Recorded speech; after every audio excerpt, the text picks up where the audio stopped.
पर्युषण आया है। जग घूमिया क्षेत्र में विराजमान जिनकी अनंत अनंत कृपा महाविद्य क्षेत्र भरत क्षेत्र पर पड़ रही है, उस प्रभु की अनंत करुणा, अनंत मैत्री, अनंत ज्ञान को अनंत अनंत नमन, प्रार्थना कृतज्ञता के बाद शासनपति भगवान महावीर जिनका धर्म शासन, धर्म संघ, धर्म तीर्थ में हम सब धर्म का अमृत पान कर रहे हैं, उनकी वाणी सुन रहे हैं। उस प्रभु की वाणी को, प्रभु के ज्ञान को, प्रभु के दर्शन को, प्रभु की साधना को अनंत अनंत नमन, प्रार्थना कृतज्ञता का भाव। महापरपर्युषण आपके भीतर दर्शन, ज्ञान, चरित्र की त्रिवेणी बही, आप खूब उसमें डुबकी लगाएं। नमिराज ऋषि राजा था, 6 महीने उसको दाह ज्वर हो गया। सब ने इलाज करवाए पर शांत नहीं हुआ। किसी ने, वैद्य ने कहा कि चंदन का लेप करो इसके ऊपर।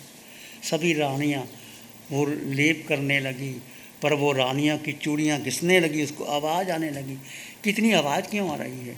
तो सभी रानियों ने सोचा कि पति को, देव को नींद नहीं आती। सब ने सारी चूड़ियां निकाल के एक सौभाग्य सूचक रखी, चूड़ी रखी, तो चंदन घिसा गया। चंदन घिसने के बाद उनको नींद आ गई। कहती अब कैसे मुझे नींद आ गई, पता लगा। तो फिर सोचा कि एक सुख तो एकांत में है, भीड़ में सुख है ही नहीं। उसने एकत्व भावना भाई, एकत्व भावना भाते भाते उसको नींद आ गई। एकत्व भावना क्या है? आप अकेला अवतरे मारे अकेला, यो कब हुआ जीव को साथी सगोना कोई। एकत्व भावना का चिंतन ऐसा किया, ऐसा किया, और वो रोग ठीक हो गया। वो मुनि बन गया, और मुनि बनने के बाद और वो देव ने परीक्षा ली उसकी।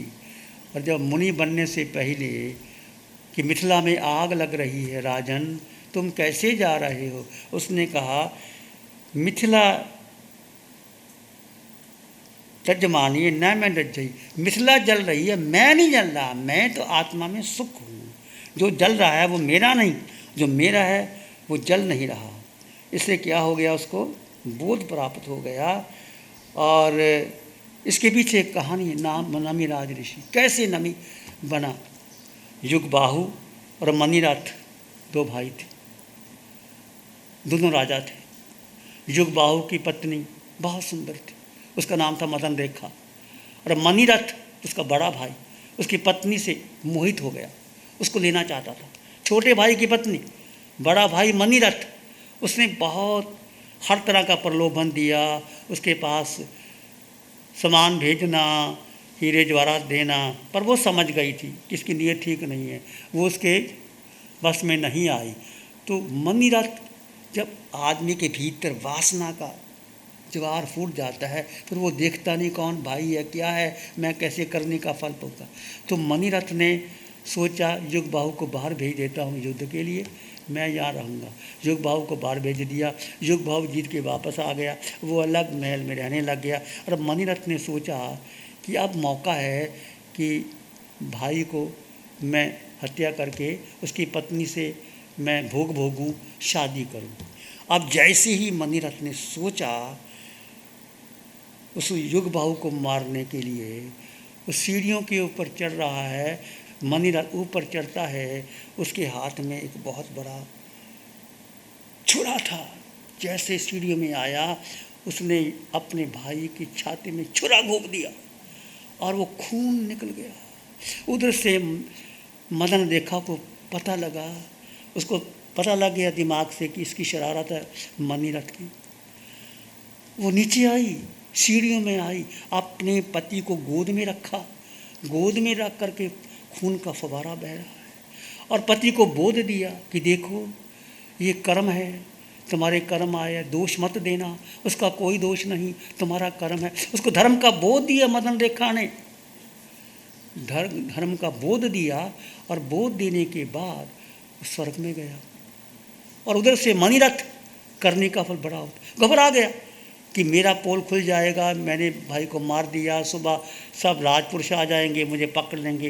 रात को निकल गया जंगल के अंदर, जंगल के निकला एक भयंकर सांप उधर से आ रहा, डसा, मर के नरक में गया। वो मणिरथ नरक में गया, युगबाहु का जीव देवलोक में। अब मदन रेखा ने सोचा, वो गर्भवती थी, अब सोचा कि मुझे रहना ठीक नहीं है यहाँ, मैं कैसे रहूँगी।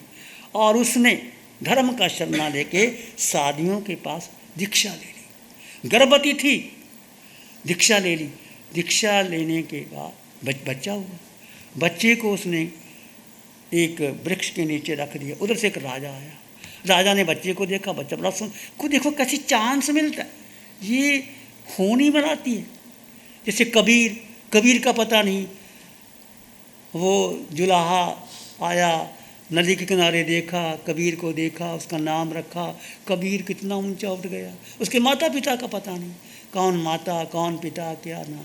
और कबीर ने ऐसी ऐसी बातें लिखी, हार जले जो लाकड़ी, केश जले जो घास, हार जले जो लाकड़ी, केश जले जो घास, सब तन जलता देख के, भया कबीर उदास।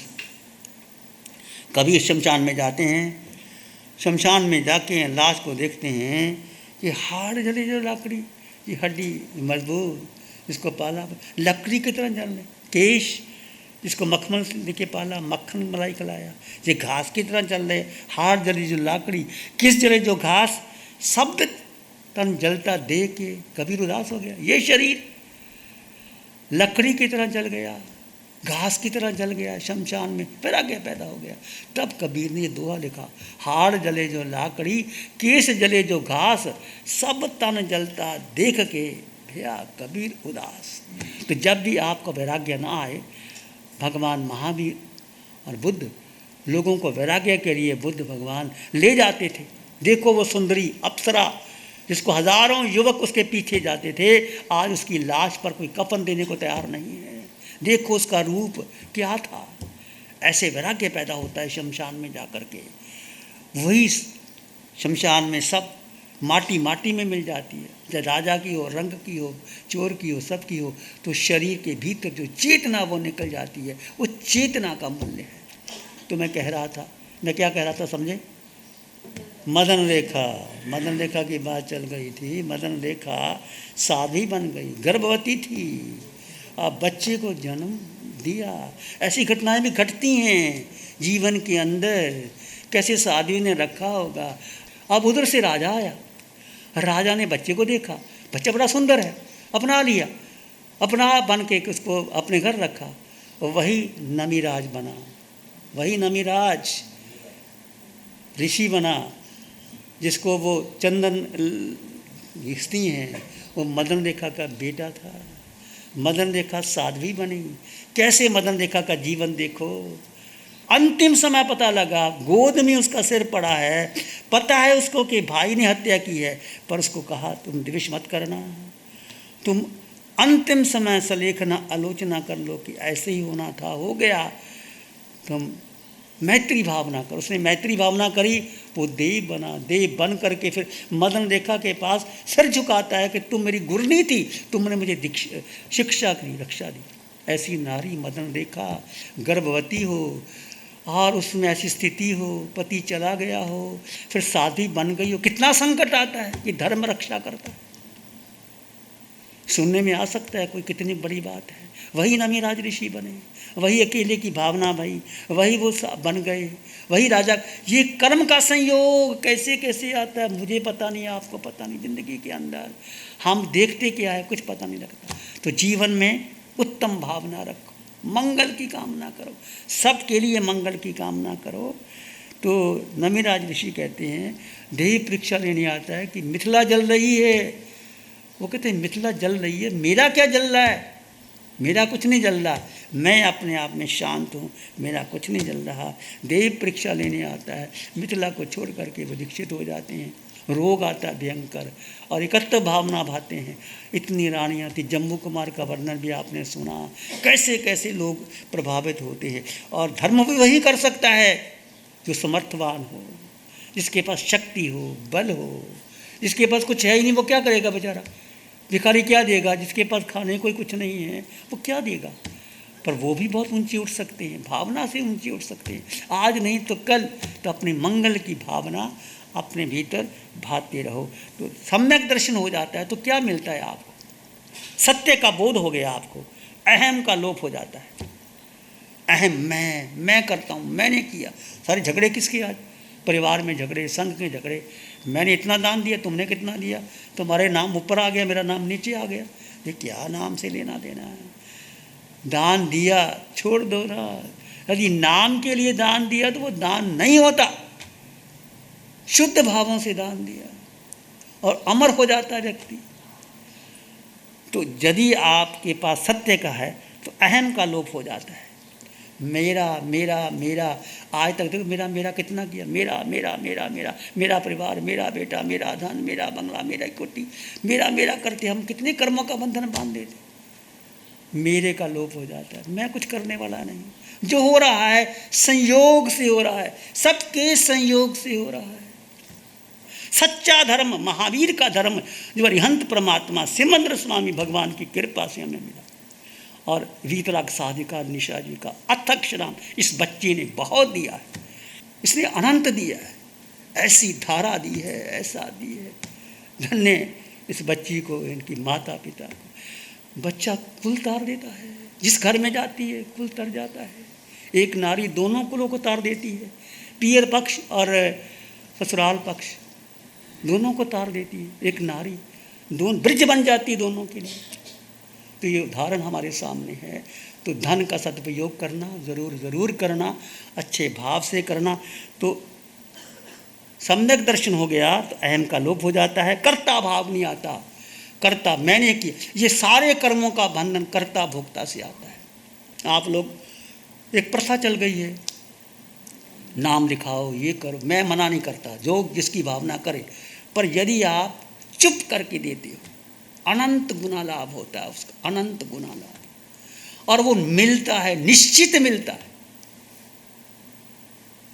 तुम मुनियों की सेवा करते हो, सच्चे भाव से सेवा। वो मुनि जो ऐसे नहीं, मुनि तो बहुत हैं, बहुत प्रचार प्रसार हो रहा है, सब कुछ हो रहा है। जो साधना के लिए बैठे, उनको आहार पानी चाहिए, उनको रहने का स्थान चाहिए, उसको कुछ भी चाहिए, आप चुप करके दे देते हो तो बहुत लाभकारी होता है। कर्ता भोक्ता भोग और सत्य आ गया तो ज्ञाता दृष्टा भाव में वो धर्म है।